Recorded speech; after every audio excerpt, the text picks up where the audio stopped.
pre-K doesn't have a space for lunch, as we discussed earlier. But in discussing that, we also realized that the lower school has a lot of other issues that could be solved by one big room as a flex room.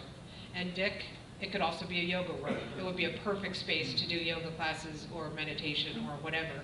Because if, having spoken to Mike now, if we ever get it on the books as something that is going to happen, it would be an amazing space to do exactly that. I mean, that's kind of what we're hoping for, is that if we design it as we're hoping, it will be open to things like yoga mats or lunch for pre-Kers or people pulling books from a leveled library so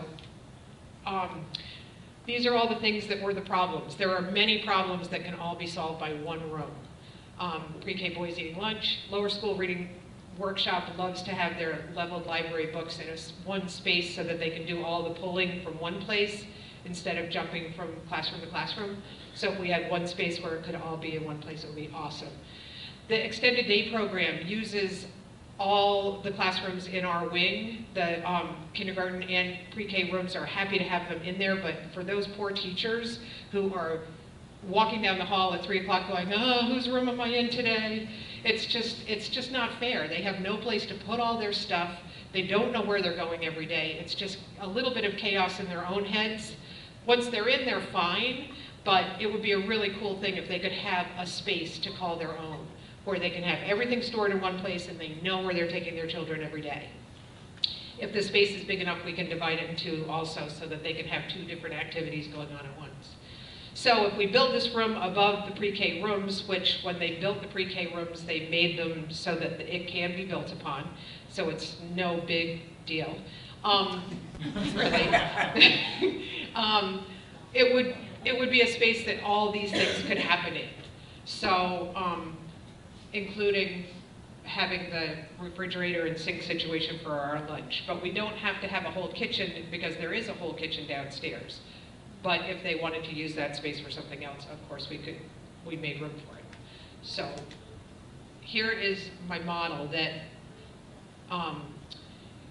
has one end has the bookshelves that would be used for the leveled library, as well as the top of it would be a great place for projects that are ongoing, or like we had a big invention convention in the pre-K this year, but no place to show it off. So it would be a really cool place to be able to put things. Or the science teachers, I know this year, the kindergarten science teachers were having a hard time finding a place to put their things.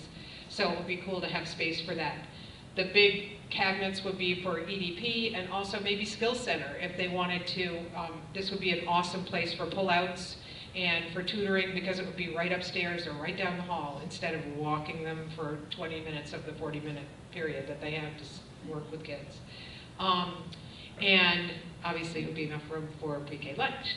So just with the help of Will, we put tons of windows and also the doors going in. We had sliding glass doors going in the side, but the divider in the middle I thought would be cool. I don't know how many of you have been in the pre-K rooms, but our 2 classrooms open up to be one for our choice time by this really cool folding wall. If we could have that folding wall be glass, that way the noise would be down for people if they're doing Skill Center things on either side, but the light and the flow and just the beauty of the room would be still light and airy and lovely for the kids working in there.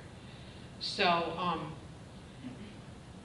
after talking to Mike, clearly this is not happening this year, or anytime really in the near future, but hopefully now that we've all talked about it and it's on the agenda again, maybe.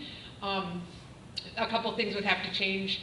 The health center needs an update anyway, so he said this would be the time to update the health center. There's an apartment where Kate lives this year, and the intern apartment, that if we were to build outside of it, that would they'd lose windows, so we'd have to swap it, flop it, so that she'd have windows, that intern apartment would have windows, and the cozy rooms that kids are resting in don't really need the windows as much as an intern would. And so it was like, okay, I got the big no, so now what? I still have 24 kids to feed lunch to. So do we feed them in our rooms? We'd rather not, thank you very much. Could we just bump out the kitchen a little bit? No, that's a brick wall. So instead, we're going to build put two little counters out in the hall that lift up so that the kids can sit there for lunch and then fold down, and so it won't block the hallway in case of a fire hazard situation.